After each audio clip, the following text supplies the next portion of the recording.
Salam semuanya. Miss berharap kalian masih tetap semangat ya. Hari ini kita akan melanjutkan cerita yang kemarin, yaitu masih tetap di cerita Yusuf. Miss berharap anak-anak mengikuti semuanya dengan baik ya, dari pertama sampai yang cerita hari ini. Nah, kemarin kita sudah bahas tentang cerita mengenai mimpi Firaun dan bagaimana Yusuf menerjemahkannya. Ternyata Tuhan memberikan apa? Hikmat, pengetahuan dan juga kebijaksanaan bagi Yusuf. Nah, kita lihat yang selanjutnya dari halaman 21. Tuhan mengawasi Yusuf.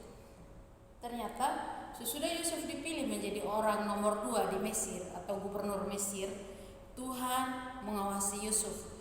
Bukti bahwa Tuhan mengawasi Yusuf adalah Tuhan memberikan hikmat, Tuhan masih memberikan kebijaksanaan bagaimana Yusuf mengatur orang-orang di Mesir, mengatur apa yang sudah dipercayakan oleh Firaun kepadanya.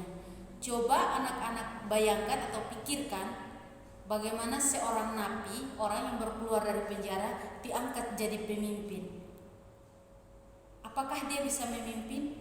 Mungkin secara pemikiran manusia Yusuf tidak bisa. Kenapa? Karena Yusuf tidak pernah memimpin orang banyak. Di keluarganya sendiri aja bukan Yusuf yang anak pertama, atau bukan Yusuf yang memimpin saudara-saudaranya, tetapi ada kakak-kakaknya yang sudah lebih besar dari Yusuf yang memimpin keluarganya atau bisa menolong papahnya menggembalakan kambing domba. Yusuf hanya seorang anak kecil, seorang yang biasa-biasa saja. Tapi kalian lihat, kita lihat di sini bagaimana kalau Tuhan yang memilih seseorang. Miss sudah sampaikan beberapa pertemuan yang lalu bahwa kalau Tuhan sudah pilih, banyak proses yang kita harus lewati. Proses-proses itu yang akan membuat kita mencapai tujuan yang sudah Tuhan tetapkan. Terkadang mungkin kita berpikir bahwa Tuhan sudah menetapkan hidup kita dan semuanya akan baik-baik saja sampai kita mencapai tujuannya, tapi ternyata tidak. Ada proses demi proses, ujian demi ujian yang membuat kita akan kuat. Kemampuan kita bertahan dalam ujian-ujian dan proses itu yang akan menentukan hasil akhir. Kita lihat, anak-anak boleh perhatikan kehidupan Yusuf, mulai dari saudara-saudaranya masukkan dia dalam sumur, saudara-saudaranya jual dia tinggal di rumah Potifar, dia difitnah, dia dimasukkan ke penjara. Apakah dia pernah membantah? Apakah Yusuf pernah protes? Tidak. Yusuf turuti aja semua. Wah, Yusuf difitnah, dimasukkan dalam penjara pun dia diam saja, dia tidak membela dirinya. Dia tahu bahwa ada Allah yang membela dirinya. Nah, kita lihat ceritanya. Sesudah 7 tahun kelimpahan, datanglah 7 tahun kelaparan. Di 7 tahun kelaparan ini ternyata Tuhan sudah memberikan hikmat kepada Yusuf. Tuhan sudah memberikan kebijaksanaan kepada Yusuf bagaimana dia mengatur kecukupan makanan atau kecukupan kebutuhan bagi orang-orang Mesir, bahkan orang-orang dari bangsa lain datang membeli makanan di Mesir, dan itu sangat cukup. Kita lihat lagi dan kita lihat cerita selanjutnya, bagaimana Yusuf bertemu dengan saudara-saudaranya. Ternyata di dalam cerita ini ada saudara-saudara Yusuf yang datang membeli makanan juga. Saudara-saudara Yusuf siapa aja? Siapa yang masih ingat? Ada Ruben, Simeon, Lewi, Yehuda, Isaskar, Sibolon, dan Naftali, Gad, Aser, dan Benyamin. Karena Yusuf kan sudah dalam di Mesir. Jadi ternyata yang pertama mereka pergi beli adalah 10 orang. Sesudah itu yang kedua kali mereka pergi, mereka membawa adik mereka yaitu Benyamin. Benyamin ini adalah adik kandung dari Yusuf. Mereka berdua adalah satu mama. Ibu mereka adalah siapa? Rahel. Kan ada Lea, ada Rahel, ada Jilpah, ada Bilha. Jadi Yusuf dan Benyamin ini adalah saudara kandung satu ibu. Mereka punya satu ibu. Nah, sesudah sampai di Mesir, apakah Yusuf mengenal saudara-saudaranya? Yusuf sangat mengenal saudara-saudaranya. Kalau dibacaan di buku kita lihat dan di Alkitab juga ya. Tapi saudara-saudaranya tidak mengenal Yusuf. Nah, kita lihat cerita selanjutnya bagaimana ceritanya sangat seru. Kita Kita lihat di halaman 24, sebuah keluarga. Yusuf melihat kakak-kakaknya, di dalam hatinya dia pengen peluk-peluk mereka. Satu yang Tuhan taruh di hati Yusuf, Yusuf tidak membenci saudara-saudaranya, walaupun saudara-saudaranya berbuat jahat kepadanya. Nah, kita lihat cerita selanjutnya.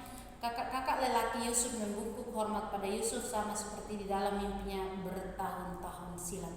Ternyata apa yang Yusuf pernah mimpikan, bahwa ada 11 bintang yang sujud menyembah kepadanya, termasuk bulan dan matahari. Mimpi ini digenapi oleh Tuhan. Dan gandum-gandum yang tunduk kepada gandumnya Yusuf, ternyata mimpi itu digenapi oleh Tuhan di cerita waktu di Mesir ini.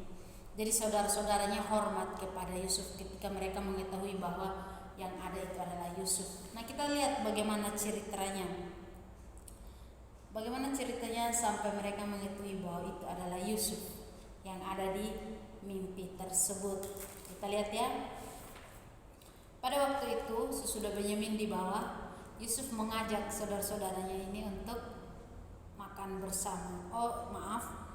Jadi waktu mereka mau pulang, sudah membeli barang-barang dan mereka mau pulang, Yusuf bilang sama pegawainya, ambil piala saya, masukkan dalam karungnya Benyamin. Jadi sesudah mereka dalam perjalanan, di pertengahan perjalanan Yusuf menyuruh orang-orang atau pegawai-pegawainya dari Mesir pergi menyusuri saudara-saudaranya ini. Sesampai ketemu mereka bilang, kalau ada di antara kalian yang bawa barang dari tuan kami Yusuf, maka dia tidak boleh ikut pulang ke bangsanya, ke daerahnya, ke rumahnya, tapi dia harus ikut balik ke istana Firaun. Ternyata ketemulah di punya Benyamin, maka Benyamin harus dibawa. Ternyata saudara-saudaranya tidak rela, karena saudara-saudaranya berbicara kepada mereka sampai di Mesir. Mereka nyampaikan, Yusuf, Tuhan lebih bagus saya yang rela, saya yang tinggal. Dia udah bilang saya yang tinggal daripada saudara kami yang paling kecil ini Yusuf, Benyamin, karena kakaknya telah meninggal. Kakak yang dimaksudnya ini adalah Yusuf. Apakah Yusuf kenal mereka? Yusuf sangat kenal. Waktu Yehuda berbicara kepada itu, hati Yusuf sedih. Yusuf pengen peluk mereka, peluk saudara-saudaranya. Singkat cerita, akhirnya ketahuan bahwa Yusuf adalah saudara mereka. Akhirnya mereka tunduk, mereka hormat kepada Yusuf. Tapi Yusuf menyampaikan bahwa apa yang kalian rencanakan yang jahat tentang saya, Tuhan telah mengubahkannya menjadi yang baik. Jadi percaya bahwa segala sesuatu sudah ada dalam rencana Tuhan. Tuhan telah merancangkan yang terbaik. Kalau waktu itu anak-anak, coba bayangkan kalau waktu itu mereka tidak menjual Yusuf untuk dibawa ke Mesir, apakah hidup mereka akan dipelihara? Apakah mereka akan berlanjut hidup dalam masa kelaparan itu? Pasti tidak. Tapi Tuhan telah merencanakannya itu. Makanya semua yang terjadi dalam hidup kita harus bersyukur, karena semua yang terjadi adalah atas seizin Tuhan.